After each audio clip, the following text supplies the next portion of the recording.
हम सब विचार कर रहे थे कि भगवान श्री कृष्ण ने जो हमें संदेश दिया वो बड़ा ही अद्भुत है कि प्रत्येक व्यक्ति के आंतरिक रूप में कुछ 3 तरह की चीज़ें प्रकृति के द्वारा प्रदत्त होती हैं, जिनमें एक राजसिकता, एक तामसिकता और एक उच्च अवस्था है जिसे हम सात्विकता कहते हैं। इस स्थिति में जब हम लोग होते हैं, सात्विकता में होते हैं, तो शांति अधिक होती है, मन में बर्दाश्त करने की शक्ति ज़्यादा होती है। हम किसी छोटी से छोटी बात से उद्विग्न नहीं होते, बुरा तो लगता है लेकिन जल्दी भूल जाते हैं। लेकिन जब राजसिक या तामसिक अवस्था का प्रभाव हमारे ऊपर होता है तो हमारा व्यक्तित्व ही बदल जाता है। और इसी रूप में उन्होंने ये कहा कि व्यक्ति के अंदर उठने वाले संस्कारों के द्वारा जो वृत्तियां हैं, जो लहरें हैं, वो हमारे व्यक्तित्व को बड़ा प्रभावित करती हैं। किसी ने हमको उकसाया, किसी ने भड़काया, क्योंकि उद्वेगकारी वचनों को बोलते हैं लोग, भड़काने वाली भाषा, ऐसी कोई भी बात जिससे हम उद्विग्न हो जाएं, बेचैन हो जाएं, भड़क जाएं, गुस्से में आ जाएं, अपने आपे से बाहर हो जाएं, लोग ये सब करते हैं। और जब आप सात्विक स्थिति में होते हैं तब आप अपने आप को किसी की बात सुनने के बाद भी कहते हैं चलिए जाने दीजिए, उसकी बुद्धि उसके साथ, उसकी सोच उसके साथ, उस जैसा हम नहीं बन सकते। लेकिन अगर आप राजसिक स्थिति में हैं तो आप पूरा सुनेंगे भी नहीं और उससे ज़्यादा एकदम भड़क उठेंगे। तो हमारे सब के मस्तिष्क की एक कंडीशनिंग होती है बचपन से, वो हमारे संस्कार हमारे अंदर वृत्तियां पैदा करते हैं। वृत्ति का मतलब हो गया लहर, वेव्स। ये जो लहरें उठती हैं, इनकी एक वाइब्रेशन होती है, इनका एक प्रकंपन होता है और इनकी एक फ्रीक्वेंसी होती है। और जिस फ्रीक्वेंसी पर ये काम करती हैं, उसी फ्रीक्वेंसी पर ब्रह्मांड में, पूरे यूनिवर्स में जो उसी तरह की नेगेटिव एनर्जी होती है, उससे फिर कनेक्शन जुड़ जाता है। इसलिए क्रोध वाले का पूरा स्वभाव ही क्रोधी बन जाता है।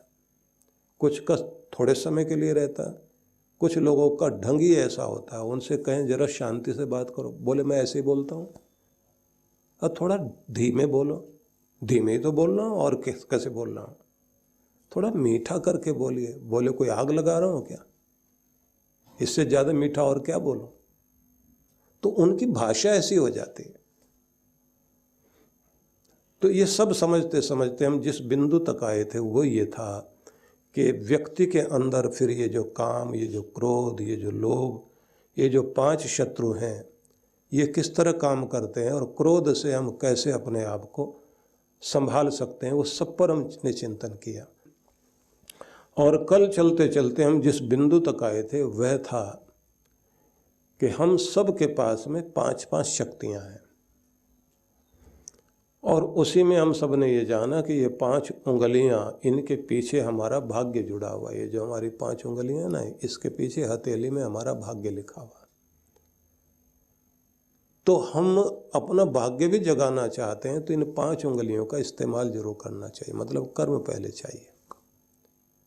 अगर आप ये सोच के बैठ जाएंगे कि कुछ करने की जरूरत नहीं, जो किस्मत में होगा वही मिलेगा, तो ये बिल्कुल गलत है। आपको जो कुछ दिया गया है उसे पाने के लिए आपको प्रयत्न करना पड़ेगा। परमात्मा चिड़िया के लिए दाने बिखेर कर रख देता है, मतलब उसने फसल में बो दिए हैं, पेड़ों पर उनके लिए खाना लगा दिया है, बेलों के ऊपर बालियां हैं, दालें हैं, तरह तरह के दाने हैं। और भगवान ये नहीं करेगा कि तुम बताओ तुम्हारा घोंसला कहाँ है, हम वहाँ आकर भोजन देते हैं। हाँ, जब तुम पैदा हो गए तो माँ बाप कोई भी हो, नर मादा, उन सबके पास वो ममता भगवान ने दी है कि बच्चों को वो पालें, उनकी रक्षा करें। पंख आ जाएं तो उसके बाद एक व्यवस्था दी गई कि अपना भोजन खुद ढूंढो और अपनी रक्षा खुद करो, क्योंकि तुम्हारे पास ताकत दी गई है। अब ये मूर्खता कबूतर की है कि बिल्ली को देख करके आंखें बंद करके बैठ जाता है कि बिल्ली नहीं है। उसे अपनी शक्ति याद करनी होती है कि तुम्हारे पास परमात्मा ने उड़ने के लिए पंख दिए हैं। अगर बिल्ली सामने है तो बिल्ली उड़ नहीं सकती। तुम अपने पंखों से उड़ो और तुम इतनी ऊंचाई पर जा सकते हो कि जहां बिल्ली और उसका खानदान 7 जन्म तक नहीं पहुंच सकता। हर एक के पास शक्ति दी है। भगवान किसी के मुंह में जाकर के दाना नहीं डालेगा। बिल्कुल ऐसे ही करता है जैसे किसी बच्चे के साथ माँ बाप खेलते हैं। उसके जन्मदिन का मौका है और उसको बहुत सारी उम्मीदें हैं कि क्या क्या मिलेगा। सवेरे जागता है, माँ बाप पहले से ही अलग अलग जगह पर उसके लिए कमरे में छिपा छिपा के चीज़ें रख देते हैं। एक आध चीज़ उसके सामने रख दी। अब वो जाग कर जाता है तो एक खिलौना पकड़ेगा, खुश होगा और अपने माँ बाप के प्रति धन्यवादी बनेगा। ये माँ ने दिया है, मेरी माँ से ही मैंने कहा था कि मुझे ऐसा कुछ चाहिए। थोड़ा सा आगे बढ़ा तो उसको दिखाई दिया उसकी चॉकलेट रखी है। अब उसे लगता है कि मेरी बड़ी बहन ने दिया है, क्योंकि वही मुझे कह रही थी चॉकलेट दूंगी। अलग अलग जगह पर चीज़ें पड़ी हैं, वो थैंक्स करता जाता है, मेरे माँ बाप बहुत अच्छे हैं, मेरा परिवार बहुत अच्छा है। वो बच्चा खुशी से नाचता है, एक एक चीज़ समेटता है। अपने जन्मदिन को, मेरे पैदा होने पर मेरे अपनों को कितनी खुशी है, इसके लिए धन्यवाद करता है। पर जिस परमात्मा ने इसी तरह से आप सब के लिए दुनिया भर में चीज़ें रखी हुई हैं, बस जा कर के अपनी चीज़ें उठानी है आपने, और उठा लो तो उसके बाद आप सिर्फ ये कहें कि मैंने ढूंढ कर प्राप्त कर ली है, मैं ही इसको बनाने वाला हूँ, मैं ही मालिक हो गया हूँ, और थैंक्स करना भूल जाएं तो ये बच्चे से भी ज़्यादा, बच्चे के पास तो फिर भी कृतज्ञता है, हम तो न जाने उससे भी ज़्यादा कहाँ पहुँच गए। थैंक्स करना भूल गए भगवान का। तो भगवान दे रहा है, लेकिन ये बात ध्यान रख लीजिए कि 5 उंगलियों का प्रयोग, 5 ज्ञान इंद्रियों का प्रयोग आपको करना पड़ेगा। समाज में आपको जो है पंचों का साथ लेना पड़ेगा न्याय के लिए, और आपको 5 जन्य का उद्घोष भी करना पड़ेगा कि न्याय की आवाज़ बन करके उठना पड़ेगा आपको। ये सारी चीज़ें हम लोग जरूर विचार करें। कल इस पर मैंने बहुत कुछ कहा था, लेकिन आपको आखिर में वहाँ छोड़ा था मैंने कि आपके भीतर 5 देव हैं। उन 5 देवों को आप जागृत कीजिए। उन देवताओं को जब आप जागृत कर लेते हैं तो फिर वहाँ से आपकी ज़िंदगी एक बहुत ऊंचाई पर पहुँचती है। उसी में मैंने आपसे कहा था कि एक देव भवानी है, वह आपके शरीर के अंदर उस स्थान पर मौजूद है जो ये आपकी रीढ़ है, जहाँ से शुरू होती है नीचे, उसके नीचे वाले भाग में वो एक अपने आप में कुंड है। इसी को कुंडलिनी शक्ति कहते हैं कि वहाँ से वो 3 लपेटे लेकर के आपकी एनर्जी वहाँ बैठी है, और फिर वह उस पहाड़ पर चढ़ती है जिसको आप, जिसमें गांठें होती हैं ना, पर्व का मतलब होता है गांठ, पर्वत का मतलब क्या हुआ, जो गांठों से जुड़ा। गांठ से मतलब हो गया पत्थर, मिट्टी, कंकर, छोटे छोटे पत्थर, इन सब से मिला करके जुड़ता चला गया। पोर, जैसे पर्व, पोर और पर्वत, संस्कृत के अनुसार अगर आप देखें तो ये जो आपकी उंगलियों के पोर हैं, गांठ, ये पोर हैं, और जिनसे पर्वत बनता है वो छोटी छोटी चीज़ें जो जुड़ जुड़ के बनती है। जब बारिश हो जाती है तो वो कई बार देखते हैं कि वो जोड़ खुल जाते हैं, पत्थर नीचे गिर रहे होते हैं, तो इसलिए इसको पर्वत कहते हैं। और जो पर्वत की बेटी है वो पार्वती। तो रीढ़ जो है ये 33 अस्थि खंडों का एक भाग है, इसमें गांठें जुड़ी हुई हैं। ऐसे करके ये सब पर्व हैं इसके अंदर। यहीं से वो पार्वती शक्ति ऊपर आकर के, जहाँ शिव का स्थान है, यहाँ आकर के योगी जब ध्यान करके अपनी ऊर्जा को यहाँ ले जाता है तो कहते हैं कि जब आपकी शक्ति शिव के साथ मिल गई, अब आपके जीवन का महोत्सव शुरू होता है, वहाँ से परम आनंद आना शुरू होता है।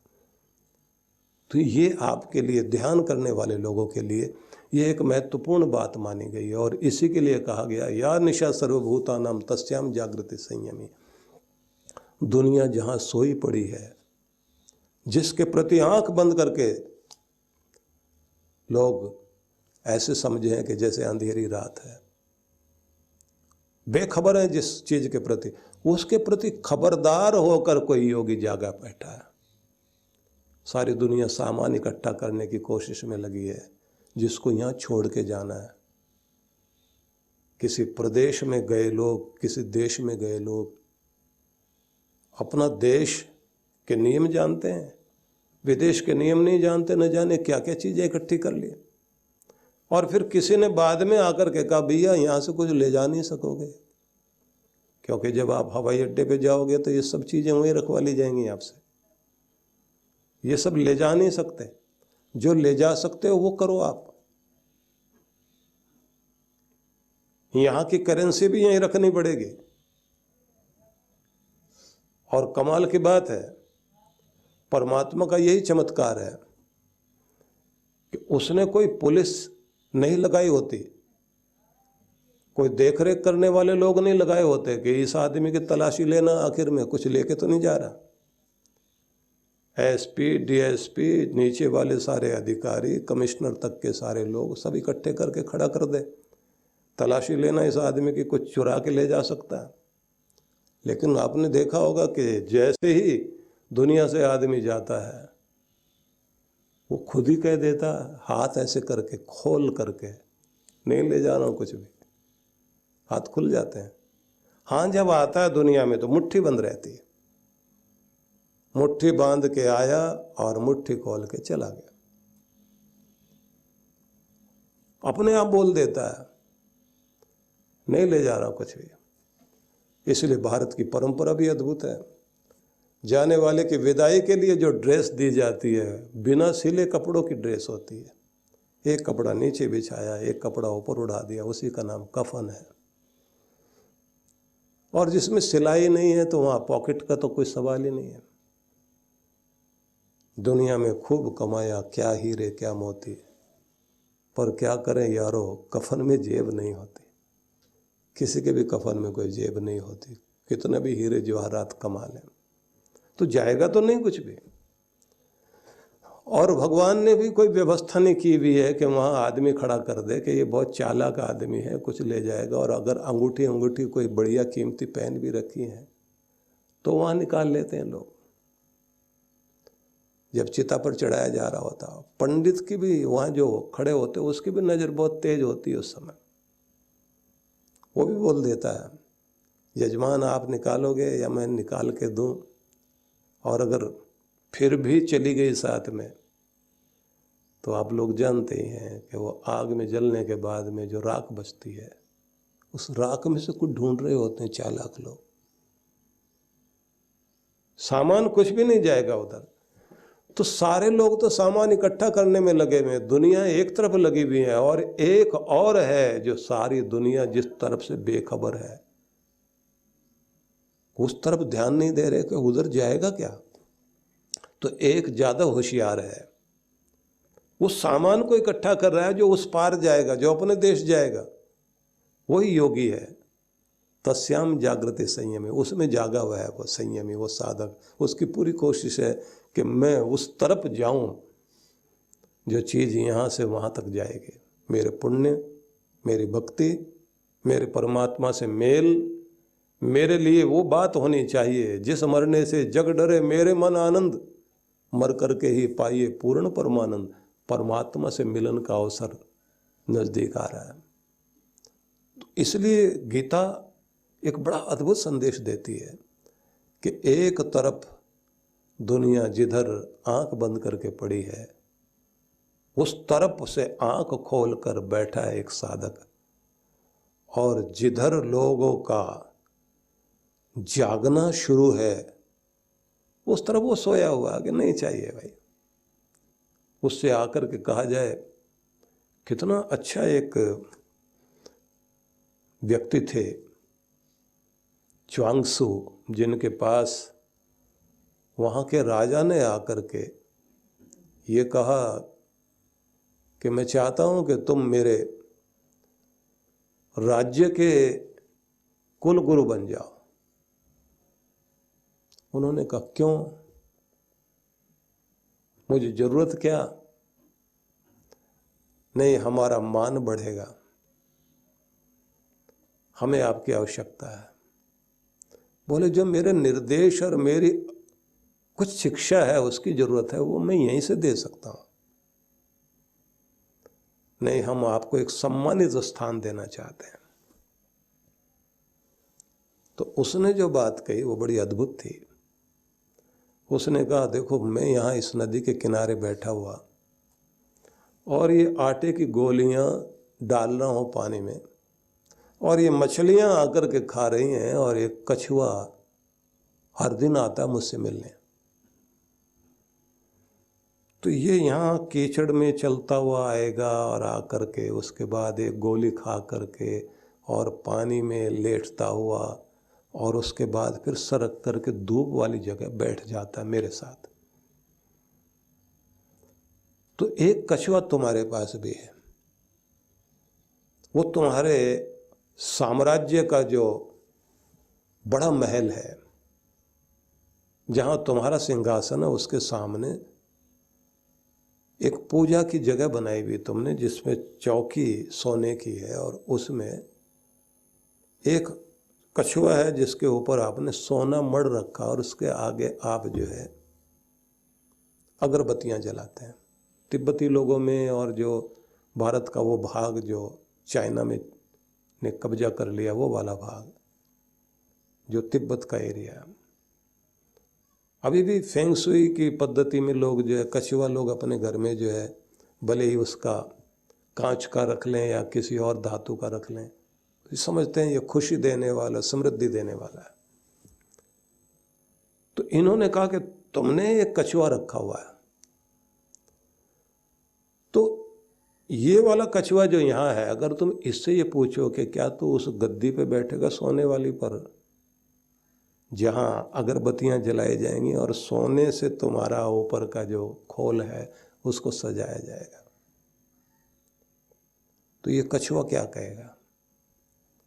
राजा बोले, ये कहेगा मैं वहाँ क्यों जाऊँ, ये कीचड़ वाली जगह जो है ना, ये नदी वाली जगह, ये तुम्हारे राजमहल से 1000 गुना ज़्यादा अच्छी है, क्योंकि यहाँ जिंदगी है, यहाँ आनंद है, यहाँ शांति है, यहाँ महोत्सव है। जिसको तुम स्वर्ग समझ रहे हो मेरे लिए नरक है। बोले ये कछुआ ऐसा बोलेगा? बोले हाँ। बोले बस मैं भी ऐसे ही बोलूँगा कि मैं वहाँ नहीं जाना चाहता। ये जो प्रकृति का आनंद का क्षेत्र है, यहाँ बैठकर जो मैं उससे तार जोड़ता हूँ, वो आनंद कुछ और है, और जहाँ तुम तार जुड़वाना चाह रहे हो, वहाँ जिस अहंकार को छोड़ के परमात्मा का धाम मिला, वहाँ तो शुरुआती अहंकार को पालने की है, और तुम शांति के लिए मुझे वहाँ ले जाना चाहते हो। शांति पाने के लिए कुछ त्याग करने की आवश्यकता है। हालांकि अपने यहाँ ग्रंथों में कहा जाता है कि त्याग से वैराग्य नहीं आता, वैराग्य से त्याग आता है। वो बड़ा अद्भुत सूत्र है ये। बड़ा बड़ा त्याग करने के बाद भी आदमी के अंदर वैराग्य नहीं जागता, बड़ा अहंकार जाग जाता है, इतना कुछ छोड़ के आया हूं मैं।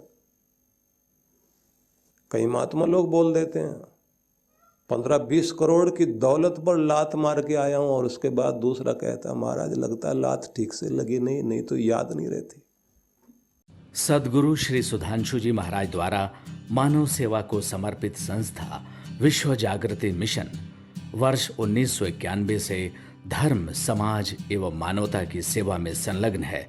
यह संस्था 90 मंडलों, सेवा केंद्रों के माध्यम से न केवल भारत अपितु देश के बाहर अनेक देशों में सेवा के कार्य कर रही है। संस्था की स्थापना से लेकर अब तक विगत 30 वर्षों में जहां लोगों को सन्मार्ग पर प्रेरित करने के उद्देश्य से गुरुवर ने 7000 से अधिक प्रवचन दिए हैं, वहीं देश के राज्य की राजधानियों व प्रमुख नगरों में लगभग 40 आश्रम, 25 मंदिर, सत्संग भवन व ध्यान साधना केंद्रों का निर्माण हुआ है। दिल्ली में करुणा सिंधु धर्मार्थ अस्पताल एवं फरीदाबाद के आरोग्य धाम अस्पताल में लाखों जरूरतमंद रोगियों का उपचार व ऑपरेशन किया गया है। अनाथ गरीब बच्चों के लिए सूरत में अनाथाश्रम, दिल्ली एवं कानपुर में गुरुकुल, फरीदाबाद में ज्ञानदीप विद्यालय, मुरादाबाद में सृजन प्राइमरी स्कूल, झारखंड के रुक्का खूंटी गांव में आदिवासी बच्चों के लिए 2 पब्लिक स्कूल समेत दिल्ली में उपदेशक महाविद्यालय भी बनाया गया है। इन शैक्षणिक संस्थाओं में लगभग 2500 बच्चों को शिक्षित व संस्कारित किया जाता है। दिल्ली के आनंदधाम आश्रम में जहां वृद्धाश्रम एवं वानप्रस्थ संचालित हैं, वहीं आश्रम की कामधेनु गौशाला में 125 गौओं की सेवा की जाती है। कामधेनु गौशाला की तरह ही देश के प्रमुख नगरों में 7 अन्य गौशालाएं भी संचालित हैं। साथ ही पूजा पाठ, यज्ञ अनुष्ठान से लोगों में धार्मिक भावना जागृत की जाती है। गरीब जरूरतमंद महिलाओं को सक्षम बनाने के लिए जहां कई तरह के प्रशिक्षण दिए जाते हैं, वहीं गरीब कन्याओं के विवाह में सहयोग भी किया जाता है। प्राकृतिक आपदा जैसे कि बाढ़, भूकंप, तूफान आदि में जहां मिशन द्वारा प्रधानमंत्री राहत कोष में सहयोग किया जाता है, वहीं जैसे वर्तमान में चल रही महामारी कोरोना संकट काल में जरूरतमंदों को भोजन, राशन किट व सांसों के संकट से जूझ रहे जरूरतमंद मरीजों को देश विदेश से मंगाकर ऑक्सीजन कंसंट्रेटर बांटे गए। मानव सेवा को ईश्वर भक्ति मानते हुए सेवा परमो धर्म के भाव से विश्व जागृति मिशन के सेवा कार्य निरंतर जारी हैं। आइए मिशन के सेवा पथ पर बढ़ते कदमों में कदम से कदम मिलाकर चलें और मानवता की सेवा में दान सहयोग कर पुण्य के भागीदार बनें।